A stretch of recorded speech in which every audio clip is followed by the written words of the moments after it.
కులం కోసం రాజీనామా చేస్తే సమాధి అయిపోయినన్నయ్య. కానీ ఈరోజు తెరచాటు ఉండి ఎందుకు పవన్ కళ్యాణ్ గారికి సపోర్ట్ చేయట్లేదు అంటా ఉన్నారు.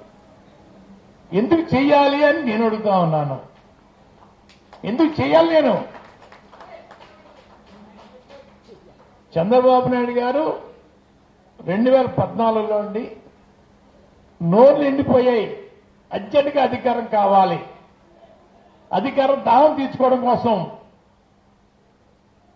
మేనిఫెస్టోలోనూ ప్రతి సభల్లోనూ కాపులు బలితులు పోగొట్టుకున్న రిజర్వేషన్ ని పునరుద్ధరిస్తాను అని చెప్పి మోసగించితే నన్ను రాజకీయంగా అడ్డుకోవడం కోసం నన్ను మన పెద్దలు అడగాలి చెప్పి రోడ్డుపై లాగారన్నయ్య. వారిచ్చిన హామీని అడిగితే కోపం వచ్చి చేయరాని పరాభవం, చేయరాని అవమానాలు చేశారన్నయ్య. వారు కష్టకొద్ది చేశారు. నేనేమి వారి అధికారం ఆ పీఠం కోసం వారి తోటలు పడ్డారు. కానీ ఈరోజు ఎందుకు చేయవు అని అడిగే హీరో గారు ఉన్నారు చూసారా, 5 సంవత్సరాలు వారు పక్కన ఉన్నారండి. ఎందుకు అవమానించో పద్మనాభాన్ని ఒక్క మాట కూడా అనలేదన్నయ్య. వారు మడుగులో దాక్కున్నారన్నయ్య 5 సంవత్సరాలను.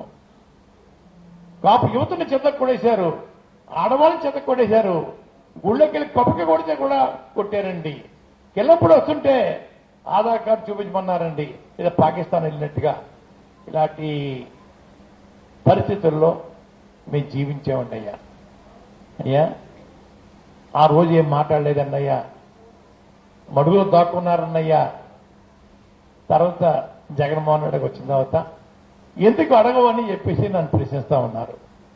నాకు చేత కాదు, వయసు అయిపోయింది, అసమర్థుణ్ణి అన్నప్పుడు మీరెందుకు చేయలేదు ఉద్యమం? మీరెందుకు కాపుల గురించి రోడ్డు మీద రాలేదు? అడిగితే సమాధానం లేదన్నయ్యా. నిత్యం నేనే చేయాలా, మీరు చేయరా? సమాధానం లేదా.